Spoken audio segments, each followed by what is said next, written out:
안녕하십니까. 이번 주제는 이제 민주당의 공천이 이제 메가톤급 핵폭발, 완전히 갈등이 폭발 직전에 있습니다. 보통은 이제 비명 횡사, 그리고 이제 친명 횡재. 친명은 이제 그냥 배지 줍는 거죠. 횡재하는 거예요. 그리고 이제 비명은 횡사. 거의 뭐 이제 비명 행사할 때 횡사. 거의 이제 초토화 전멸되고 있습니다. 이래서 이제 오늘 두 가지 일이 있었는데, 하나는 이제 민주당에서 의총이 있었습니다. 의총이.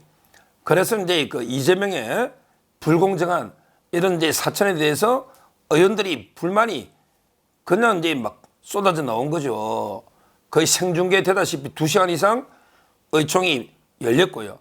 거기에 이제 뭐 이재명이 참석도 안 했죠. 아니, 참석 자체를 안 해버렸어요.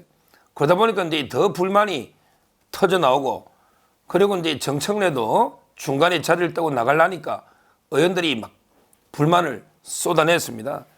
지금 이제 이 갈등이 뭐 수습하기는 상당히 어렵지 않을까, 오늘 의총에 이런 이제 생각이 들고, 그리고 이제 오늘 무엇보다 전면적으로 이제 원로들이 이제 행동에 돌입했습니다.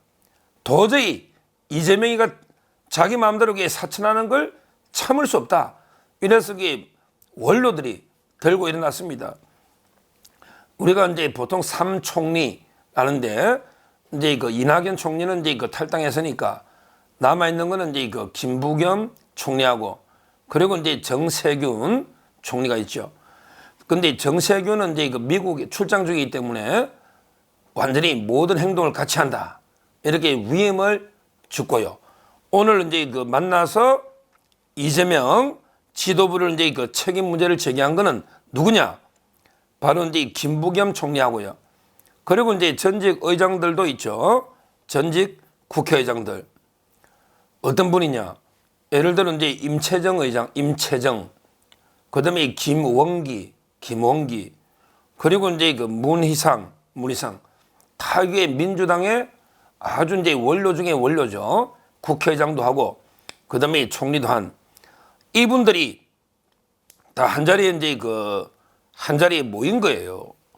그러면서 이제 이재명 대표가 이제 공정한 공천을 해라, 이렇게 강력하게 촉구하고요.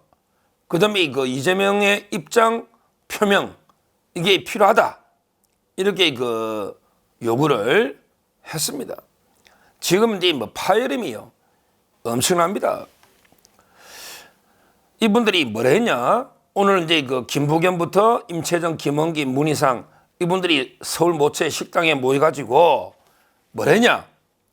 최근 이재명 대표의 불공정한 공천에 대한 강력한 유감을 표시하고, 그리고 이제 공정한 공천을 촉구한다, 이렇게 이야기하고, 그리고 아까 말한 것처럼 이제 정세균도 해야 있지만 함께한다, 이렇게 했습니다. 저는 이걸 보고 이제 이재명 대표 리더십은 중대한 시험대에 올랐다.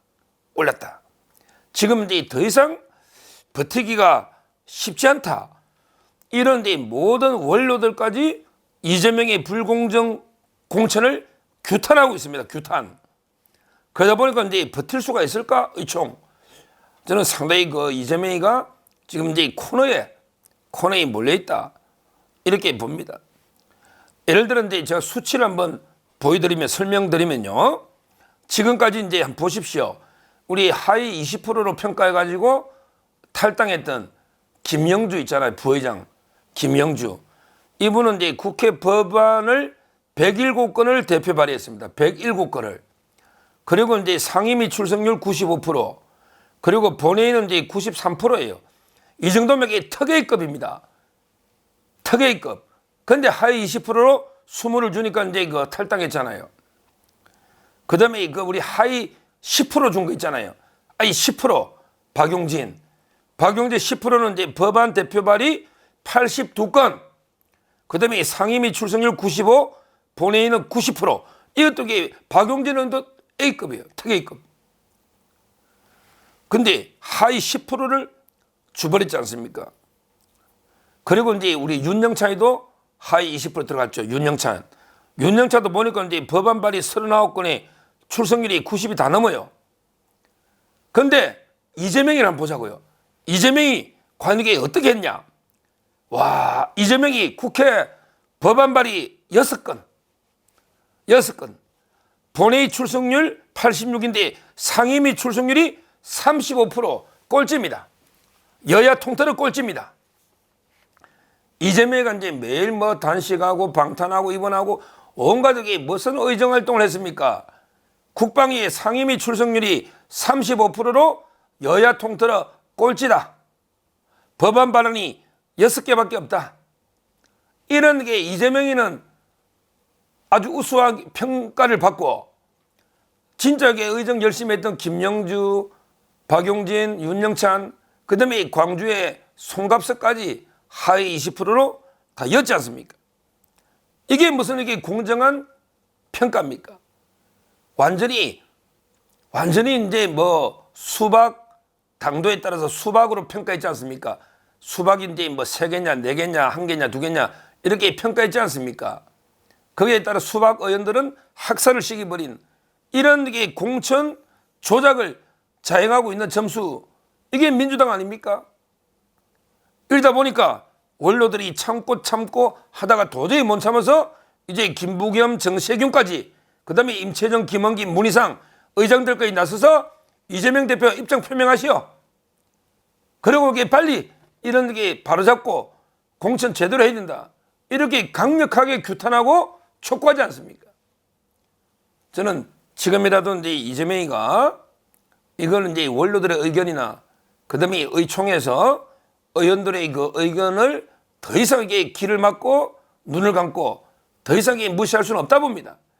이미 당은 두동강이 나오고 있습니다. 이재명이는 아마 이게 이런 생각하겠죠. 우리가 사과나무 전락할 때 제가 했잖아. 이재명이는 이제 뭐 어떻게든 아이고 우리 민주당이 뭐 목표가 계속 내려가요. 처음에 180석 한다더니 이제 151석 과반한다더니 이제 이재명이가 다니면서 야 우리가 한 석이라도 많으면 되지. 우리 국민의힘보다 한 석이라도 많으면 이기는 거 아니냐. 이러고 다닌대 이재명이가. 오늘 제가 방송 갔더니 그러더라고. 광주 방송에. 보세요. 이재명이 목표가 계속 낮아져요. 처음에는 180석. 그 다음에 과반 151석.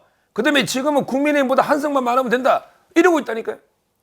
아마 좀 있으면 이재명이가 나중에는 이건 뭐 일당 구차할 필요 있나?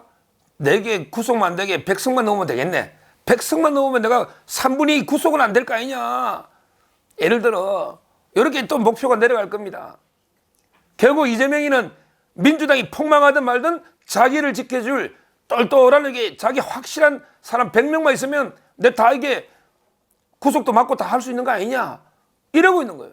이게 내일 민주당 종말이 오더라도 오늘 한 명이 친명 사과나무 심듯이 이게 이재명의 전략이라는 건 천하가 다 알지 않습니까?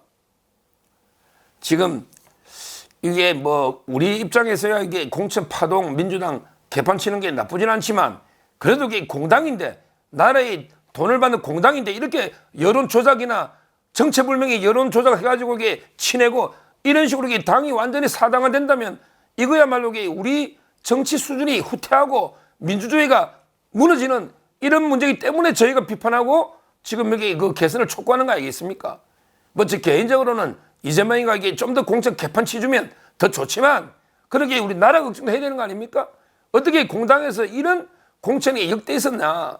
정말 이게 역대 최악의 공천 장난질을 치고 있는 이재명이 이건 왜 그러냐? 오로지 자기가 10몇 개 재판받고 있으니까 자기를 살려줄 확실한 이게 자기 사람 아무리 이게 국회 구속 표결하더라도 반드시 내를 지켜줄 이러다 보니까 이런 이게 공천이 개판으로 이루어지고 있는 게 아닌가 이런 이제 그 생각이 들고요. 지금 이제 그 민주당 심각합니다. 심각해요. 드디어 이제 그 점잖은 김부겸이나 정세균까지도 도저히 묵과할 수 없다. 뭐 이렇다면 결국 이제 제가 누누이 말씀드린 대로 그 수박이 두 동각 딱 잘라지듯이 민주당도 거의 뭐 공천 파동으로 두 동강 나서 무너지지 않을까 이런 데 생각이 들고요. 마지막으로 이재명께 경고합니다. 당신에게 100명 아니라 이게 당신 확실한 사람 아무리 해놔도 총선 참패하고 당신 떨어지면 끝이야. 이재명이 당신 배지 떨어지거나 아니면 이게 총선에 참패하면 누가 당신 대표로 인정하겠냐고. 동지들의 시체가 절비한데 당신이 뭐 어떻게 100명 아니라 딱 있다 해서 과연 이게 방탄이 되겠느냐고. 어차피 총선이 폭망하면 민주당 이재명의 운명도 끝이다. 저는 끝이다. 자기가 아무리 확실한 자기 사람에게 뭐 100여 명 심어놔도 총선이 폭망하면 어떻게 가만히 있겠냐고요. 우리 그 좌파 당원들이나. 어차피 저는 총선 폭망과 그다음에 이재명의 운명이 연결될 수밖에 없고 이재명의 운명도 이번에 총선 폭망과 함께 끝나지 않을까, 끝장나지 않을까 이렇게 예측이 됩니다. 감사합니다.